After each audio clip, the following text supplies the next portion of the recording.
am a city on a hill. I am a light in the darkness. Jesus living in me can change the world.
It's nice to be back with you, even if it's just virtually, i.e. through the television. Shall we begin our assembly by making the sign of the cross? In the name of the Father, and of the Son, and of the Holy Spirit. Amen. The Lord be with you.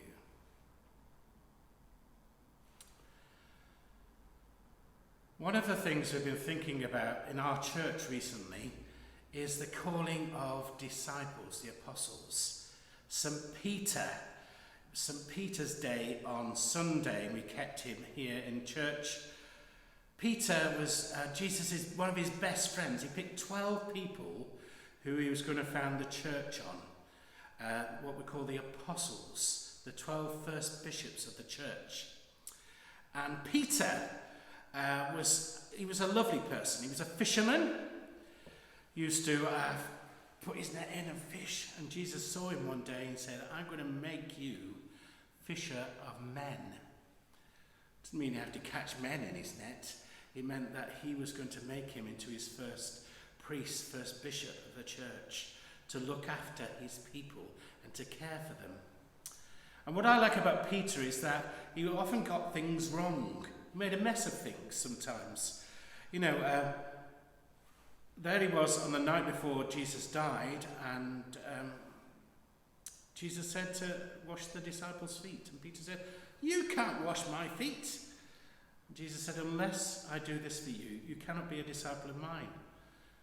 And so then Jesus washed his feet. And he said to one of you is going to betray me. And Peter said, I will never betray you.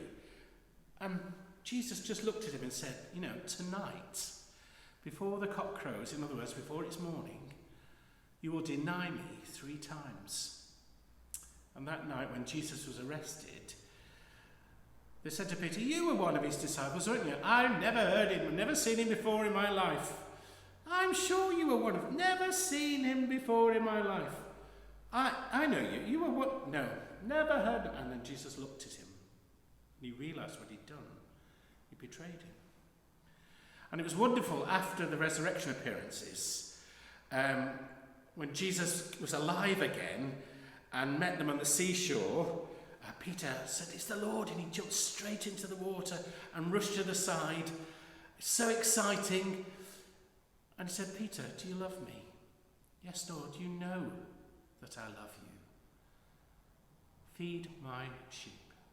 The second time he asked him, Peter, do you love me? Yes, Lord, you know everything. You know that I love you. Look after my lambs. A third time he asked him, Peter, do you love me? Peter said, yes, Lord, you know everything. You know that I love you. And he was sad that Jesus had asked him 3 times. But it's almost like he was remembering the 3 times he denied him. And he letting him make a new start. Yes, feed my sheep. And he set Peter to be the first bishop of the church at Rome. And what's been astonishing is that over the last few weeks on Facebook, there's been lots of people who have been ordained, just like myself.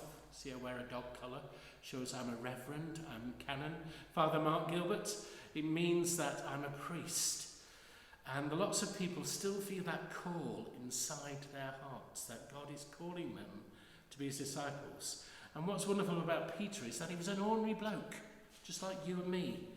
He wasn't somebody special, he was just a fisherman.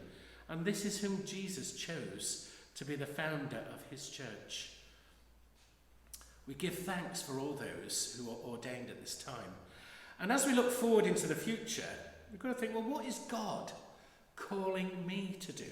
What's God calling you to do? What do you think you're going to be when you grow up? People ask you that question, don't they? I always thought I would like to be a doctor when I was little. I remember going to our doctor's surgery in his room, and I seen the stethoscope and fascinated by it all. Well, I wasn't meant to be a doctor. As I grew up, I thought maybe I'd be a farmer. My granddad was a farmer. I worked for a year on a farm, driving tractors and cows and everything. And it's great, but during that year, I heard God calling me in my heart, saying, actually, Mark, I want you to be a priest. First you say, no, I couldn't possibly do that. When people ask you to do something, no, I can't do that. Actually, I want you. Who knows what you're going to be when you grow up? Just try your best at things. Do well in what you're good at. If you're good at maths, great. If you're good at English, if you're good at football, it doesn't matter. Just enjoy what you do best and fulfill in it. And who knows? Some of you may be teachers. Some of you may be nurses or doctors. Some of you may be hairdressers. Some of you may be called to be a priest. Listen to that calling in your heart. Whatever, Jesus calls each one of us to be loved, because he loves us and loves each one of us. So shall we pray together now as we ask God to come into our hearts. So make yourself comfortable. Get yourself right.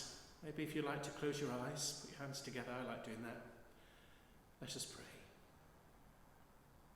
Heavenly Father, as we give thanks for St. Peter, who you founded your church upon, we pray for all those called to be priests in the church, all those ordained recently. And we pray for each person here in Petworth School, particularly those in the year 6 who are going on to a new school, that you'll guide and direct them with your Holy Spirit and know that above all things they are loved by you. We make this prayer in Jesus' name. Amen.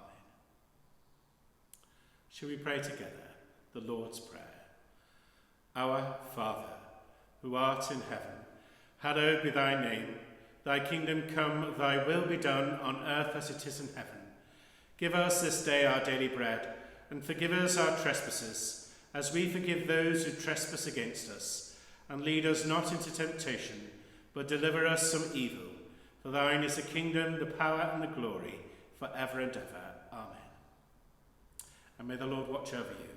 May he keep you in his care and bless you with his peace.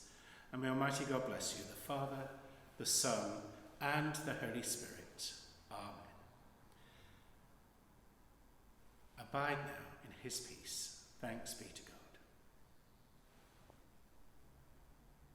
Let's listen to our last hymn. Our God is a great big